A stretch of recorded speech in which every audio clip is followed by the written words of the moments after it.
Let's see, it's recording, Justin. Say hi. Hello, YouTube. Yeah, yesterday I tried to do an update and my phone was acting up, so hopefully it's not doing that little energy thing. I think my phone was just cold, but anyways, we're getting to the point where we have the pea gravel over the pipe, and this is a good spot to show this. show this. Justin's drilling a weep hole, about a 5/8 to, I think it's a 1/2 inch or a 5/8 bit, and every single one of these cells.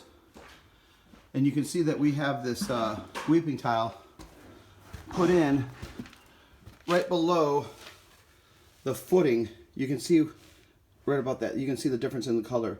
This pipe is maybe like an inch higher than that, the bottom of the footing. So it's going to catch the water that comes in under the footing as well when these blocks fill up. Justin said there's a couple holes this morning he drilled and the water really squirted out at him. So it's working already. And we haven't even really gotten that much rain right now lately over the last couple of weeks. So this will work.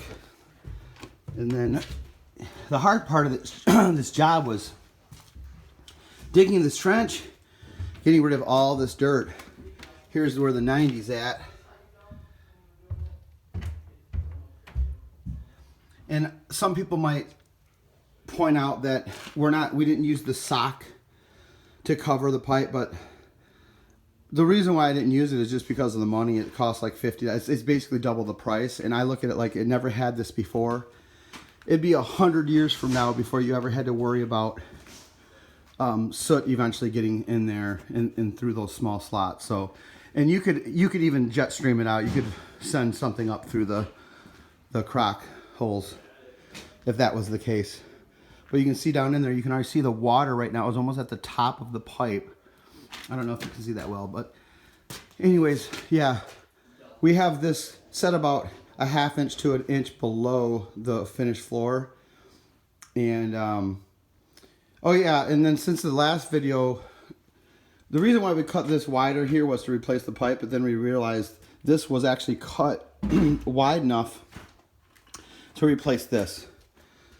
And this had a bad clean out right here on this pipe. It looked like the threads were broken or something wasn't going on right with this. So I figured, well, we might as well, since this is open, I probably should have planned it anyways, but it worked out to where we just brought it up out of here. Unfortunately, up here on this bathroom, this plumbing was done really poorly. This is failing though. This is the main problem. I didn't notice this until the other day that this floor is rotting. So getting this out of the ground, if we were to do this bathroom in the near future, this would just be replaced in the wall.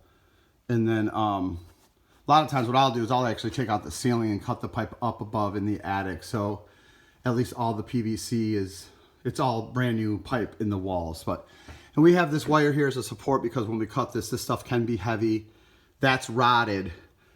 Depending on how they support it in the walls, you cut this thing's crashing down all the way from the roof, and that would not be good. But yeah, so we got this in. Nice clean out right here that goes down. And then I put this clean out here originally, not knowing I was going to do that back there, but it's fine to have a clean out here too. This one's just that much closer to the main. So it's kind of redundant, but what's done is done, you know. And then we're going to fill all this up, and I'll just keep you posted on the step-by-step. We have this, like, we have 2 buckets of clay in here because this would just float right out of there, and that's not good.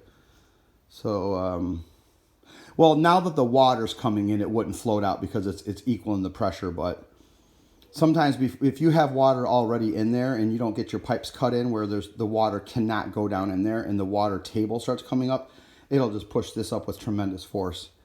And that's never fun to deal with. I've dealt with that. Luckily, when we dug this out, we were able to dig all of this out without a bunch of water coming in the hole, because a lot of times you have a foot of water in there and you'll have to dig like a secondary lower hole with a submersible pump just so you can get your work done. So it's working out. It's really hard work, right? We just literally are doing everything in buckets, bringing the pea gravel in buckets, carrying all of this. Right now we're doing a load. I don't know how many trips I've made to Bedrock Express, but they're charging $10 for every load I get rid of this, and it'll probably be like 30 loads by the time I'm done with everything, and that includes getting the pea gravel. Just every time I have my trailer filled with something different, it's probably 30 times.